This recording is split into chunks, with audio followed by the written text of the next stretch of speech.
Palitan mo na lamang ng mga bagong bulaklak ang mga yan. Diwani Lira. Iwan niyo na muna kami.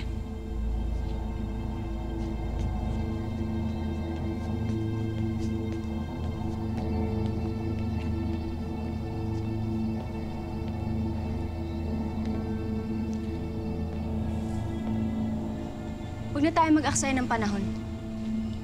Ina, nais kong malaman kung magkakaroon ba ng paghihimagsik sa Lireo. Sagutin mo ang aking katanungan.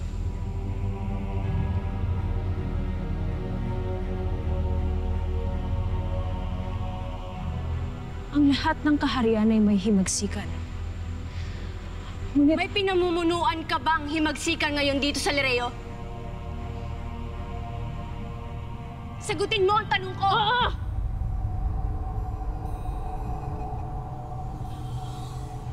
Ngunit gagawin ko lamang ito para sa iyo. Para sa atin. Hindi! Hindi mo maaaring gawin ang iyong ninanais.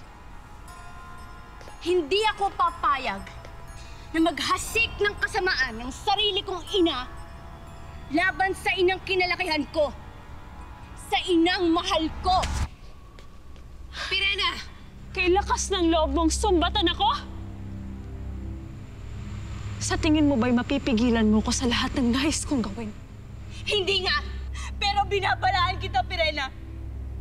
Kapag itinuloy mo ang iyong binabalak, hindi ako magdadalawang isip na sabihin sa ating reyna ang iyong masamang balak! Kung gagawin mo yan, marahil ay nararapat lamang na paslangin kita ngayon pa lamang!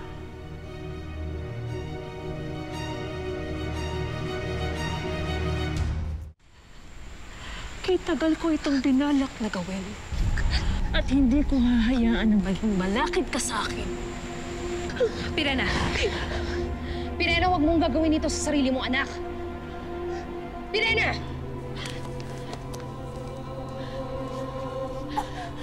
Mira, hindi ko nais nasaktan ka pa. Kaya't maaari bang manahimik ka na lamang?